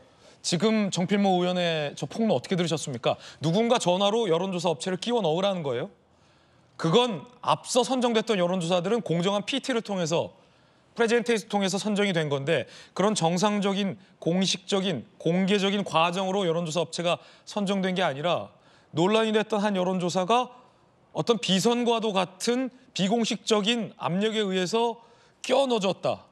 그리고 최근에 논란이 됐던 이른바 유령 여론조사, 아무도 내가 했소라고 인정하지 않는 그 지역에서 돌았던 친문들만 빠져있던 그런 여론조사는 누가 실시한 건가라는 국민적인 궁금증도 있었던 터인데 그럼 그 여론조사 업체는 누가 전화로 끼워 넣었다는 겁니까? 그게 궁금한데. 네. 사실은 그러니까 공관위원장이든 전략공천위원장이든 다 허수아비란 얘기예요. 밑에 실무진은 다 선수들이 들어와 있다는 거죠. 전화한 그 사람? 그리고 이수진 의원이 예를 들어서 어떤 김병기 의원의 어떤 투서 문제를 전달해도 자기 편의 문제는 누락시킨다는 것이 일상화돼 있다는 겁니다. 김병기 의원은 강하게 반박했습니다. 예, 예. 그러니까 이수진은 뭐 물론 그걸 우리가 누구 말만 100% 맞다고 말할 수는 없지만 전반적으로 보편화된 이야기가 위에 있는 위원장을 말하자면 그 눈을 가리게 하는 내용들을 실무진이 짜고 하고 있다는 얘기예요. 이제 그런 데 대한 뭐 정필모 의원의 어떤 양심 선언과 같은 사태라고 봅니다. 이제 그런 면에서 아니면 또 양심 선언의 문제가 아니라 이거 이대로 앉아 있다가는 내가 그냥 크게 당하겠다, 감옥 가겠다는 위기의식도 있을 수 있습니다. 이건 굉장히 큰 범죄 행위이기 때문에 이제 그런 부분들이 작동되고 있다라고 하는 것이고, 그러니까 당 비서실이나 공관이나 다 핵심적으로 젊은 세력들이 다 그런 내용을 이심점심으로 알고 비서라인이 가동된다는 거 알고, 그러니까 큰 문제가 안 되면서 홍익표 원내대표가 얘기하는 것이 그 얘기잖아요. 방법이 거칠다라는 얘기를 굉장히 순화해서 한 얘기인데, 반칙이 일반화돼 있는 그런 시스템이다. 이재명 시스템이라고 하는 것이. 그런 부분에 이제 공천 시스템이 드러났다라고 하는 것이 바로 아까 박용진 의원이 얘기하는 큰일 났다. 사실 우리 내부의 아픈 구석인데 시시할 수 있는 정도의 수준을 지나가고 있다. 그런 부분이고, 이거는 단순히 이것을 여당은 물론이고 경찰, 검찰이 그냥 지나칠 일도 아닌 상태로 가고 있는 게 굉장히 문제라고 봅니다. 홍익표 원내대표 이야기 들으셨는데요. 홍익표 원내대표는 얼마 전 심야 의총에서 여러 가지 문제를 제기했지만 받아들여지지 않은 것으로 언론 보도됐습니다. 그중에 하나가 이거였습니다. 채점표 보여달라는 의원들에게 보여주지 않고 재심 요청도 기각하고 있는 것과 관련해요. 홍익표 원내대표도 어제 이렇게 얘기했습니다. 거칠고 투박하다. 하위 평가자분에 대한 개인 열람 문제와 관련돼서 제가 여러 차례 굉장히 강력하게 주문을 했음에도 불구하고 공관위원장께서 당초에는 열람을 해줄 것 같다 하다가 이후에는 당원 당규를 이유로 못 해주겠다라고 하면서 당사자들에게 그냥 문자를 날렸었습니다. 당원 당규에 대해서는 다툼의 여지가 있습니다만 개인적으로는 매우 유감스러운 결정이었다. 그리고 절차 자체도 매우 거칠고 투박했다라고 말씀드리고 싶습니다. 당 밖에서는 원내대표와 당대표가 이견을 갖고 충돌하고 있다라고 보는 시각도 많습니다. 그런데 박승규 차관님 궁금한데, 논란이 됐던 그 여론조사, 네. 언론 보도로 시작됐고 초기엔 부인했지만 결국 그 업체를 배제하기로 결정된 것처럼 보이는데, 지금 정필모 의원 얘기를 들어보니까 어제 의총장에서 한 폭로했잖아요. 네네. 누군가 전화를 걸어서 선관위원장 모르게 선관위원장에게 허위 보고까지 하면서, 정필모 의원 주장입니다. 이 주장에 따르면 논란이 됐던 그 여론조사 업체를 끼워 넣었다는 겁니다. 누가 전화를 걸었을까요? 이거 밝혀내야 되는 거 아닙니까? 네. 그 여론조사 기관이 하필이면은 이재명 대표가 성남시장 할 때부터 이용했던 가까운 곳이라는 것이죠. 우연이겠죠? 예. 그리고 우연이겠죠. 우연이었으면 좋겠죠. 그리고 또 하나는 그 이전까지 있었던 현역을 배제한 여론조사. 이게 왜 내가 배제됐지? 이 여론조사가 왜 이런 게 돌고 있지? 다 모른다고 했던 그것이 실체가 이제 확인된 거거든요.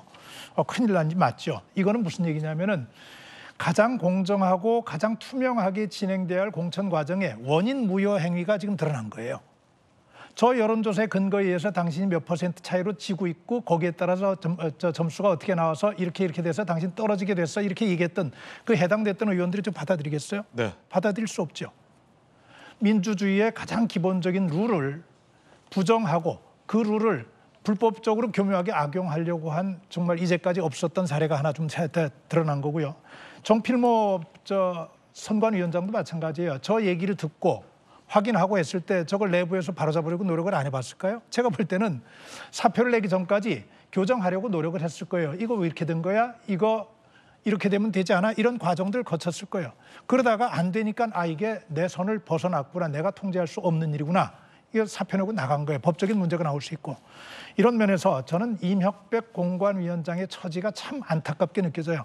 저는 이재명 대표가 이번에 잘못한 것 중에 하나가 다 지금 가지만 임혁백 공관위원장 같은 사람을 정말 바보로 만들고 이분이 이제까지 쌓아왔던 학자로서의 명망을 완전히 땅에 팽개치게 만들어버린 거예요. 진흙탕 구덩이 속에 넣고 짓밟아버렸어요. 이분이 지금 보면은 마음대로 할 수 있는 게 아무것도 없어요. 이 점수 공개하는 것도 홍익표 원내대표가 그러면은 보고 싶어하는 20% 이내자들이 볼 수 있도록 하자 했을 때 임혁백 위원장 찾아오면 보여주겠다 그랬어요. 하루 만에 뒤집었어요. 예. 본인 손을 떠나 있는 거예요.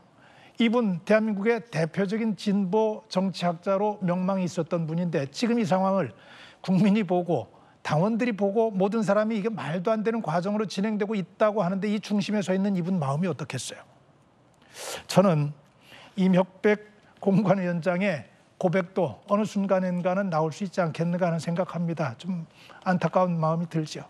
이런 모든 의혹과 관련해서 오늘의 하이라이트는 조금 전 서른 의원의 이 발언이었습니다.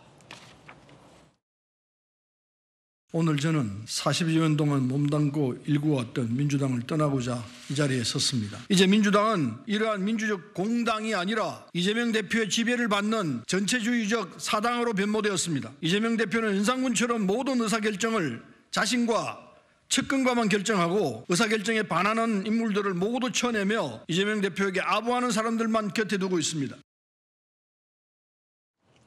이번엔 저희가 준비한 다음 이슈입니다. 여당 공천 이야기 전해드리죠. 주제 공개합니다. 물갈이를 줄인 여당.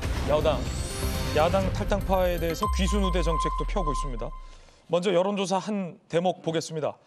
국민들이 보기에 여당과 야당의 이 같은 공천, 전략과 공천에 대해서 과연 국민들은 어떻게 평가할까요? 국민의힘에서 더 잘한다 42.2%, 민주당이 더 잘한다 38.4%, 없다 14.6%, 모르겠다 4.9% 라는 공천 평가와 관련된 여론조사도 나왔습니다. 하지만 여당의 공천에서도 지적들이 나옵니다. 쇄신이 희미해졌다라는 지적이 오늘 나왔는데 평균 나이가 58.3세, 30, 40대 청년 비율이 13.5%로 줄었다는 겁니다. 여성 비율도 9%로 줄었다라는 지적도 언론에 보도됐습니다. 특히나 컷오프된 친윤이 적지 않느냐라는 지적에 대해서 한동훈 비대위원장 이렇게 반박했습니다. 공천이 좀 진행이 될수록 결국에는 당에 있는 친윤 의원님들이 좀 남아있다 이런 비판도 계속 나오고 있는데요. 제가 안 나가잖아요. 양재원 의원이 불출마했죠. 김무성 전 의원께서 불출마 선언했고요. 그리고 저희가 첫날 이후에 계속 공천하는 과정들을 보시면 어떤 개파라든가 호에 관한 어떤 방향성이 보이십니까? 저는 안 보이는데요. 예를 들어서 어떤 특정한 목적을 가지고 어떤 특정한 집단을 쳐내는 식의 그런 식의 피를 보는 공천 이재명 대표가 하고 있는 거죠. 그걸 바라시나요? 그게 정상적인 정치입니까? 우리는 적어도 피를 보는 공천하지 않는다. 특정 방향이나 흐름이 읽혀지는 공천은 없다. 한동훈 비대위원장은 이렇게 반박했습니다. 한 비대위원장도 피 얘기를 꺼내들었군요. 아침부터 정치권과 관련돼서 피 이야기를 거듭 말씀드려 시청자분들께 그리고 국민 여러분께 제가 대신 송구드립니다. 송구하단 말씀드립니다. 이 행사장에는 중성동 갑에 출마하겠다는 윤희숙 의원도 동행했습니다. 이제 상대가 임종석 전 실장에서 전현희 전 의원으로 바뀌었군요. 뭐라고 말했을까요? 여기 윤희숙 후보가 있어서 더 든든한 건 맞습니다. 우리는 누가 되든 상관이 없어요. 다만 그런 절차를 바라보는 것이 국민들께 그런 절차를 민주당의 제1당으로서 보이는 것에 대해서 정치하는 사람으로서 대단히 송구스럽다라는 생각이 듭니다. 누가 나오든 상관없다라고 밝혔습니다. 송영훈 의원님, 중성동 갑은 변호사님, 중성동 갑은 민주당에게 지금까지 유리한 지역이었잖아요. 앞서 이야기 들었던 홍익표 원내대표 현역 의원이죠. 전현희 의원 대 전 의원 대 윤희숙 전 의원, 여성 전직 의원의 대결이 됐군요. 일단은 윤희숙 전 의원이 유리한 고지를 점한 걸로 봅니다. 이건 제가 국민의힘 소속이라서가 아니고 크게 한 세 가지 이유가 있어요. 첫째로 지금 윤희숙 의원이 전현희 전 의원보다 한 달 정도 먼저 왔기 때문에 분명히 어드밴티지가 있습니다. 1월 28일에 출마 선언을 했기 때문에 어제 이제 공천을 받은 전현희 전 의원보다 한 달 먼저 그 지역에 온 거 아니겠습니까? 지금 오늘로써 총선이 42일 남았는데 그러면 이런 시기에 한 달 먼저 간 것은 굉장히 큰 차이가 있어요. 선거를 분명하게 전제를 하고 뛰는 것이기 때문에요. 그다음에 두 번째로 지금 아까도 말씀드렸지만은 민주당에서 전현희 전 의원을 공천하면서 왜 공천했다는 이유를 그 자리에서 바로 말을 못해요. 그러니까 국민적인 관심사인데 그러면은 왜 임종석 전 실장 컷오프가 됐고 전현희 전 의원을 공천했습니까에 대해서 사실은 첫 마디가 어떠한 이유가 있습니다라고 일성이 나와야 되는데 아까 제가 말했잖아요. 전현희 의원을 공천했다고. 이게 답이에요. 이것은 정당의 올바른 답이 아니거든요. 그다음에 세 번째로 전현희 전 의원이 지금 공천을 받으면서 누가 공천을 받았다는 것에 주목을 못 받고 누가 컷오프 됐다는 거에 훨씬 더 많은 관심을 받고 있어요.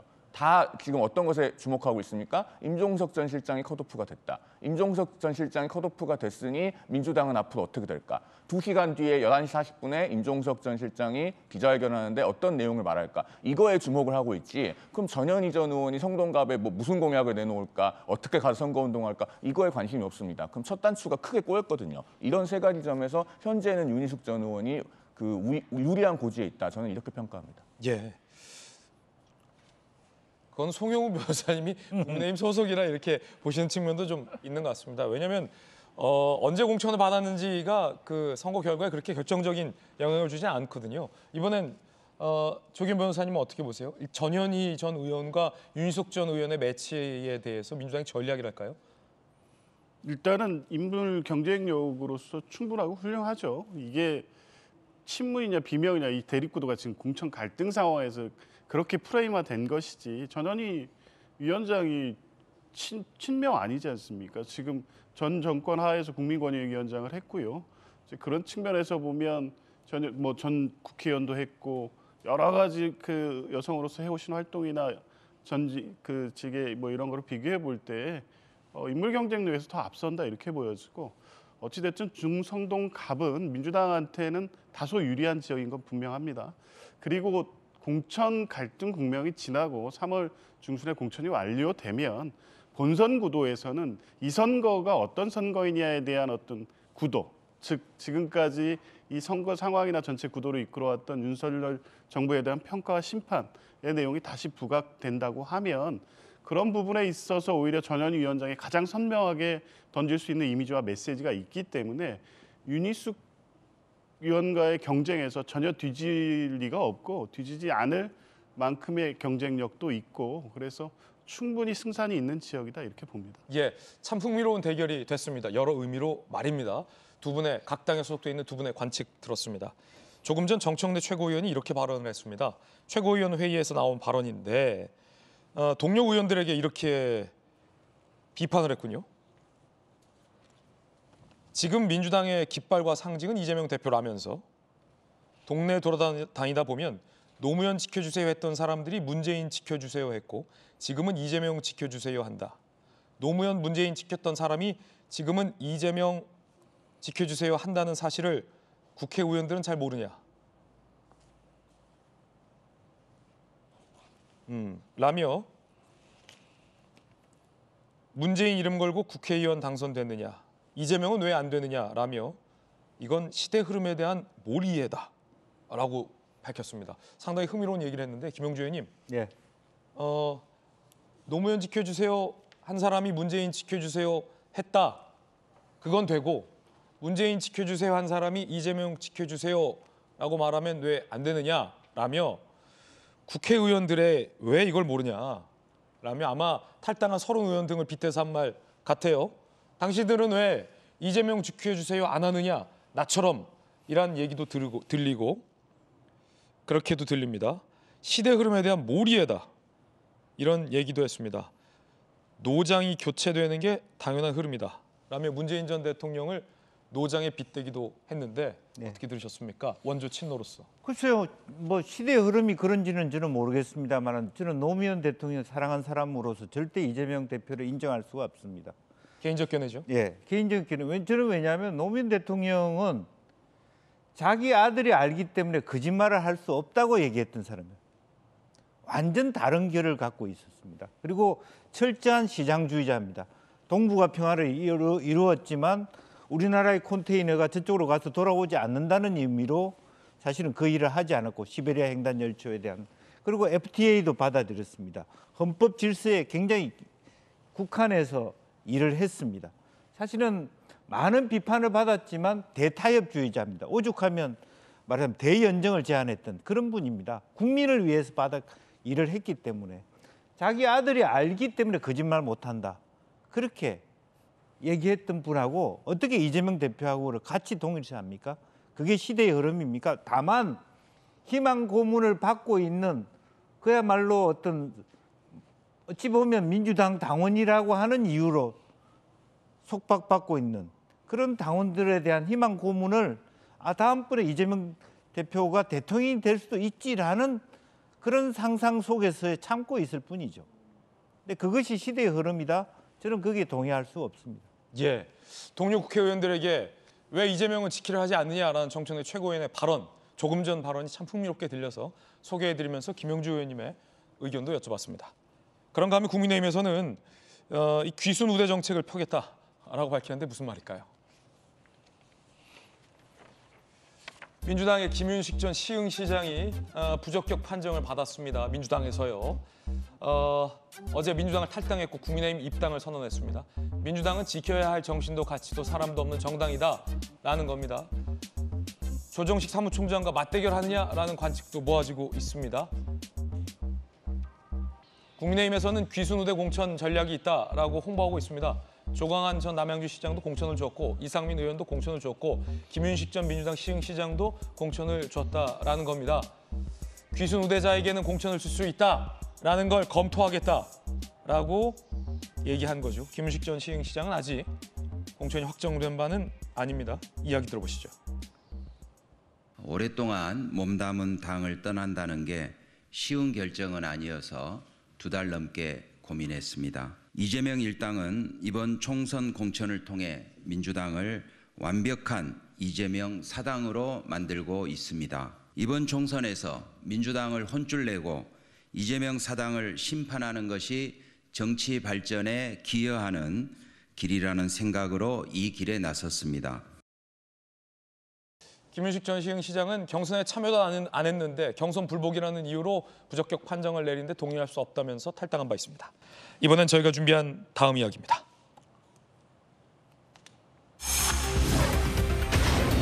신당이 바빠졌네요. 이낙연 대표 이야기 들어보시죠. 본인의 스타일이죠. 작년 연말부터 전직 총리 정세균, 김부겸 두 분이 이 대표를 만났었고 저도 만났었지 않습니까? 대꾸를 안 해버려요. 결정적인 어떤 요구가 있을 때는. 그 대응이 시스템 공천하고 있습니다. 이것이 그분의 대응이잖아요. 그런 생각을 가진 그런 멘탈리티에서 뭐가 나오겠어요?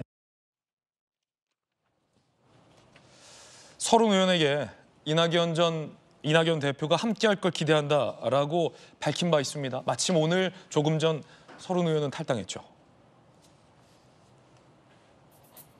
저희와 함께할 걸 기대한다. 마음의 위로를 보낸다. 임종석 전 실장에게 서른 의원에게 이낙연 대표는 러브콜을 보내고 있고 조금 전 들었던 박영순 의원의 어제 탈당 회견 새로운 미래로 입당을 했습니다. 차은우보다 이재명이랍니다. 라는 걸 외치며 탈당했었죠. 이낙연 대표의 SNS를 보면요. 임종석 실장님께 마음의 위로를 보낸다라는 글을 올리기도 했습니다. 이미 동지가 우리에게 와 있다라는 얘기도 했습니다. 어떻게 보십니까? 당연히 이낙연 대표 입장에서는 뭐 기회가 왔다고 보는 거죠. 원래 이런 상황을 오래전부터 기대해 오면서 당을 지금 새로 만든 것 아니겠습니까? 민주당에서 공천 과정에서 당연히 파열음이 나올 것이고 파열음에 따라서 떨어져 나오는 사람들은 새로운 미래가 흡수해서 지대로서 제3당으로서의 위상을 좀 가져가겠다 하는 생각이었을 텐데 지금 그 현실이 되고 있으니까 아마도 조금 전에 그 서른 의원 탈당 기자회견 했고 뭐 서른 의원은 새로운 미래로 가는 것이 확실하다고 저는 보고 있습니다. 왜냐하면은 이낙연 대표랑 가까웠고 대표 경선 때도 이낙연 대표의 편에 섰었죠.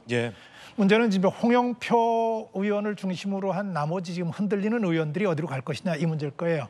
그런데 민주당을 떨어져 나오는 의원들이 사실은 다른 지점으로 가기는 어렵거든요. 두 가지 중에 하나거든요. 불만이 있지만 그대로 남아서 다음 기회를 도모하느냐 아니면은 이번 기회에 나가가지고 생존의 길을 마련하느냐. 그게 사실은 민주당에서 지금 고민하고 의원들의 가장 큰 중심일 거예요. 중심의 고민일 텐데 세력으로서 지금 불만을 가진 사람들이 세력으로서 나가서 새로운 미래로 들어가는 방법과 아니면은 지금 들리는 얘기는 옛날에 그 박근혜 대표가 박근혜 대표 가까운 사람들이 공천에서 배제됐을 때 바깥으로 나가서 이른바 친박연대라는 걸 만들었던 그 기억이 있었고 친박연대가 성공을 했었던 성공의 기억이 있기 때문에 그런 형태에 대해서도 고민을 하고 있다고 봅니다. 아무튼 대선판이 지금 총선판이 지금 요동치고 있는 이런 상황인데 이 요동치는 이 총선의 판이 대한민국 정치의 발전으로 이어지는 계기가 되기를 기대를 하는데 어떻게 갈지 좀 지켜볼 수밖에 없겠죠. 오늘 뉴스 속보가 많아서 저희가 준비해놨던 이 재판 소식은 전해드릴 기회가 없었네요. 광고 보고 돌아오겠습니다. 오늘 뉴스 속보가 많았습니다. 지금부터는 김진의 돌직구쇼 유튜브 계정에서만 시청하실 수 있는 김진의 더 라방 시작하겠습니다. 본방에서 못다한 얘기 많은데 더 라방에서 할 테니까요. 많은 참여 부탁드립니다.